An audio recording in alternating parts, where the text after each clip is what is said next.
Tamil media நேயர்களுக்கு வணக்கம்.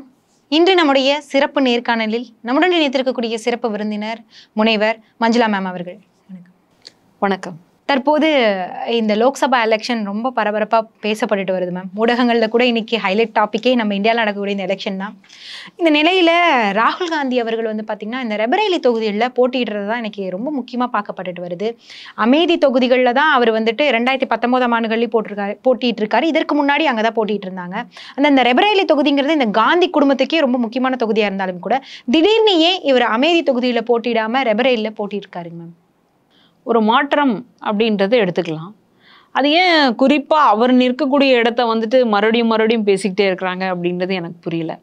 இப்போ என்ன சொல்லிட்டு இருந்தாங்கன்னா, ரொம்ப நாளாக வடக்கில் நாங்கள் தான், எங்களை யாரும் அசைச்சிக்க முடியாது அப்படின்னு பேசுனதுனால வடக்கில் நம்ம ஒரு இடம் நிற்கணும். தெற்கில் ஏற்கனவே நம்ம நின்ன இடம், அதனால் தெற்கில் வயநாட்டில் நிற்கிறோம். வடக்கில் எந்த இடத்துல நிற்கலாம் அப்படின்னு சொல்லி முழுசாக ஒரு ஆய்வு நடத்தி அந்த ஆய்வினுடைய முடிவாக தான் ரெபரேலி தொகுதியில் அவர் நிற்கிறாரு. இப்போ இவங்களுக்கு என்ன பிரச்சனைன்னு எனக்கு புரியல. இப்போ பாஜகவினர் அங்கே ஒருவேளை அவர் நிற்காம போனால் வேற யாரையாவது அவங்களே நிற்க வைக்க போகிறாங்களா என்னன்னே புரியல. ஒரு ஜனநாயக நாட்டில் அவங்கவுங்க விரும்பக்கூடிய ஒரு இடத்துல நிற்கிறதுக்கு இவங்க ஏன் ஆட்சேபனை தெரிவிக்கிறாங்க? இது ஒரு பக்கம். இன்னொரு பக்கம் என்ன அப்படின்னா, அமேதியில் இவர் போன தடவை நடந்த தேர்தலில் தோத்துட்டதுனால இதனால பயந்துக்கிட்டு இந்த தடவை வரல அப்படின்னு சொல்லி ஒரு குற்றச்சாட்டை மோடி தான் மேம் சொல்றாரு. பயந்துட்டு ஓடிட்டீங்களான்னு கேட்குறாங்க. சரி, பயந்துட்டு தான் ஓடி இருப்பாங்க அப்படின்னு நம்மளும் இப்போ கேட்கும்போது நமக்கும் அப்படிதான் தோணுது. சரி, என்ன நடந்தது? ஏன்னா போன தடவையும் ஸ்மிருதி இரானி தான் நிற்கிறாங்க, இப்போவும் அவங்க தான் நிற்கிறாங்க. இப்போது அமேதி தொகுதியில் ராகுல் அவர்கள் போய் நின்னார்னா பிரச்சாரம் எப்படி இருக்கும்? ஒரு சின்ன கற்பனை. அப்படின்னா ஸ்மிருதி இரானிக்கு எதிராக ராகுலுக்கு எதிராக ஸ்மிருதி இரானி. ஏற்கனவே இந்த இடத்துல இவர் தோற்று போனவர், அதனால் மறுபடியும் நிற்கிறாரு, இப்போ மட்டும் எப்படி ஜெயிக்க போகிறாரு? அந்த மாதிரி அதை வச்சு தான் பிரச்சாரம் வரப்போகுது. அங்கே உண்மையிலேயே ஜெயிச்ச அந்த அம்மா ஸ்மிருதி இரானி தான் தேர்தலின் போது சில வாக்குறுதி கொடுத்துருப்பாங்க கண்டிப்பாக. அந்த வாக்குறுதியில் எதையாவது நிறைவேற்றினாங்களா? இல்லை, மோடியை நிறைவேற்றல. இப்போ மோடி அவர்களே இத்தனை வருஷம் செஞ்ச சாதனைகளை சொல்லியிருக்கலாம், ஆனால் சொல்லலை. இப்போ இதே மாதிரியான ஒரு இடத்துல தான் ஸ்மிருதி இரானி இருக்காங்க. இப்போ இவங்களால இப்போ வரக்கூடிய தேர்தலில் எதையும் சொல்லி ஓட்டு கேட்க முடியாது. அப்போ என்ன பண்ணுவாங்கன்னா, எங்களுக்கு எதிராக ராகுல் நிற்கிறாரு, ராகுல் போன தடவையே போயிட்டாரு, இந்த தடவை வந்துருவா போகிறாரு, இவங்களுக்காக இன்னும் கூட்டணி கட்சிகள்லாம் சேர்ந்துருக்கு, அவங்க நிலைமையெல்லாம் என்ன ஆகுமோன்னு அதை பற்றி தான் பேசுவாங்களே தவிர அந்த இடத்துல பாஜக தவற விட்ட அல்லது மக்களை வஞ்சித்த அந்த நிலைப்பாடுகள் வெளியில் வராது. இதை கட்சியில் இருக்கக்கூடிய காங்கிரஸ் கட்சியில் இருக்கக்கூடிய அனைத்து நபர்களும் மேல்தட்டில் இருந்து கடைநிலை தொண்டர்கள் வரைக்கும் யோசிச்சு பார்த்துருக்காங்க. அமேதியில் நின்னோன்னா பாஜகவினுடைய ஊழல், பாஜகவினுடைய கையாலாகாத தனம், பாஜகவினுடைய வஞ்சகம், இது எதுவுமே மக்கள்கிட்ட போய் சேராது. நம்ம ஒருத்தர் தான் பெரிய பிம்பமாக நிற்போம். அதனால் நம்ம என்ன பண்ணலாம் அப்படின்னா, ரெபரேலி தொகுதியில் நின்னோன்னா இந்த இடத்துல நம்ம அதுக்கு பதிலாக நம்ம விசுவாசி ஒருத்தரை நிறுத்தணும் அப்படின்ற ஒரு பெருமை நமக்கு கிடைக்கும்னு யோசிக்கிறாங்க.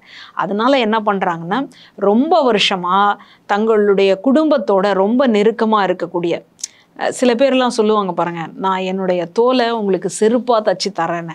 அந்த மாதிரி ரொம்ப அடிநிலையில் இருந்து தொண்டு செய்யக்கூடிய, கிட்டத்தட்ட எல்லா அரசியல் முன்னெடுப்புகளையும் கூட இருந்து வழி நடத்தின ஒருத்தரை கிஷோரிலால் சர்மா அவர்களை அந்த இடத்துல நிறுத்திட்டு ரெபரேலி தொகுதியில் இவர் வர்றார்.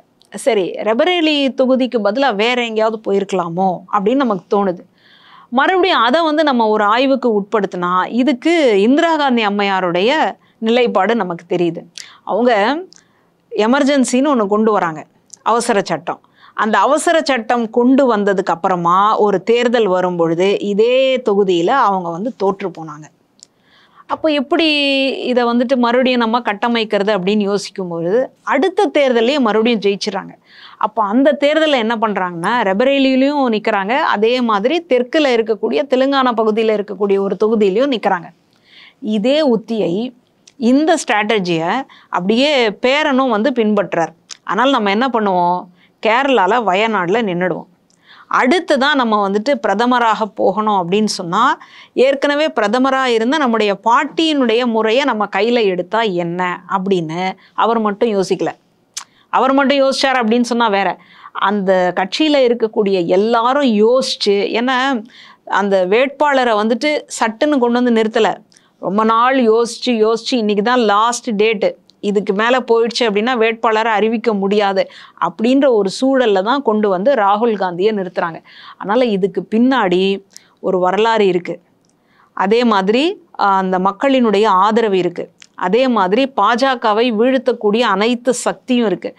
அதனால தான் அங்கே கொண்டு வந்து நிறுத்தியிருக்காங்க. அதனால் இது புரியாமல் எனக்கு என்ன தோணுதுன்னா, இவர் நம்முடைய பிரதமர் அவர்கள் ராகுல் காந்தி அவர்களை வந்து மானசீகமாக ஒரு தலைவராக ஏற்றுக்கிட்டார் போல இருக்கு. அதனால்தான் போகிற இடத்துல எல்லாம் ராகுல் காந்தி இந்த மாதிரி பண்ணிட்டாரு, ராகுல் காந்தி ரெபரேலியில் நிற்கிறாரு, அவங்க கொடுத்த வாக்குறுதிகளை எல்லாம் பார்த்தீங்களா அப்படின்னு சொல்லி காங்கிரஸை பற்றியும் ராகுல் காந்தி அவர்களையும் முதல்ல பப்புன்னுட்டு இருந்தாங்க. இப்போ பப்புவும் இல்லை, கப்புவும் இல்லை. இப்போ என்னடா அப்படின்னா இளவரசன் அப்படின்னு சொல்லிக்கிட்டு இருக்கிறாங்க. அப்போ பாருங்க, மானசீகமா அவரை வந்து தன்னுடைய தலைவராகவே இவர் பிரதமர் வந்து ஏத்துக்கிட்டாரு.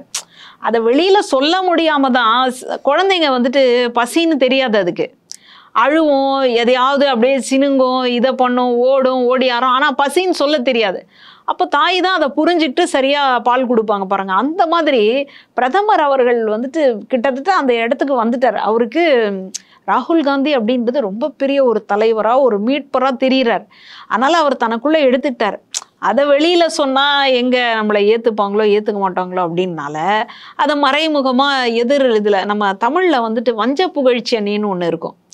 புகழ்கிற மாதிரியே இகழ்வாங்க, இகழ்கிற மாதிரியே புகழ்வாங்க. அந்த மாதிரி ராகுல் காந்தி சரியில்லைன்னு சொல்லும் போதெல்லாம் அவர் தான் சரியா இருக்காரு அப்படின்னு உள்ளுக்குள்ள தோணிக்கிட்டே இருக்கு போல இருக்கு. எனக்கு இப்போதைக்கு அதுதான் வந்துட்டு தோணிக்கிட்டே இருக்கு. அதனால இவர் ரெபரேலி தொகுதியில நிக்கிறது அப்படின்றது ரொம்ப பெரிய அரசியல் அந்த ஸ்டெப் அப்படின்னு தான் வந்து நான் பார்க்குறேன். அதனால் இதை வந்துட்டு இவங்க வேணும்ட்டே வந்து விமர்சனம் பண்ணலாம். ஏன்னா இவங்களுக்கு வந்துட்டு ஏதாவது ஒன்று வேணும். வெறும் வாயை வந்து மெல்றதை விட ஒரு அவுள் கிடைச்சா நல்லா இருக்கும் இல்லையா? அப்படி ஒரு அவுளாக தான் இவங்களுக்கு கிடைச்சிருக்கு. இந்த 10 வருஷத்தில் இவங்களுக்கு சொல்கிற மாதிரியான அவுள் ஒன்றுமே இல்லை. 10 வருஷத்தில் ஏதாவது ஒரு சாதனை, நாங்கள் தான் வந்துட்டு இடஒதுக்கீட்டை எல்லாம் பாதுகாத்து வச்சுருக்கோம், பேசலாமே.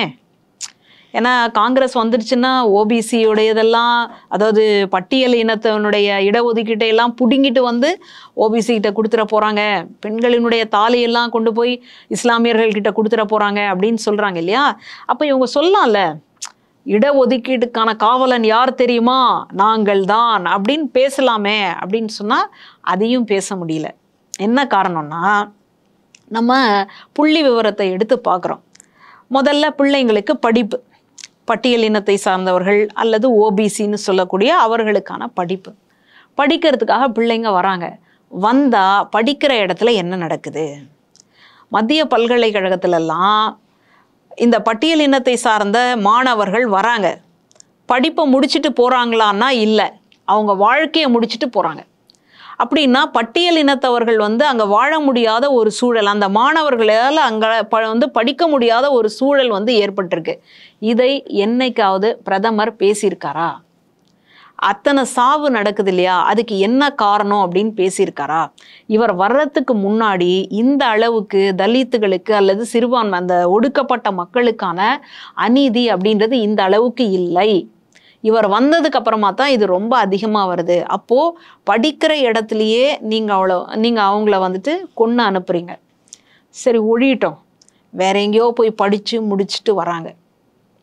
வேலை எப்படி இருக்குது அப்படின்னு பார்த்தா வேலையினுடைய சதவீதத்தை எடுத்து பார்க்குறோம். இவங்களுக்கு மாணவர்களுக்கு வந்து திறமை இருக்குது, இந்த வேலையை கொடுத்தா அவங்களால செய்ய முடியும். ஆனால் அவங்களுக்கு வேலை கிடைச்சிதா? இளைஞர்கள் எந்த அளவில் வேலையில் வாய்ப்பில் வந்து இருக்கிறாங்க அப்படின்னு பார்த்தா 74% வேலை வாய்ப்பில் இருக்கிறாங்களான்னு கேட்டால் இல்லை. 74% மக்கள் இளைஞர்கள் வேலை இல்லாமல் இருக்கிறாங்க. வேலை இல்லாமல் இருக்கிறாங்கன்னா படிப்பறிவு இல்லையா, இந்த தொழில் செய்யக்கூடிய அறிவு இல்லையா அப்படின்னு கேட்டால் இல்லை, அது எல்லாமே இருக்கு, ஆனால் வேலை வாய்ப்பு இல்லை. இந்த நிலைமை தான் இன்னைக்கு இருக்கு. அப்போது அதை வச்சும் இவங்களால சொல்ல முடியல. அதனால் இவங்களுக்கு வெறும் வாயாக இருக்கு இல்லையா, அதனால் இந்த மாதிரி எதையாவது ஒன்று போட்டுக்கிட்டு வாயில் மென்னுக்கிட்டு இருக்கிறாங்க. இதுதான் நடந்துகிட்ருக்கு.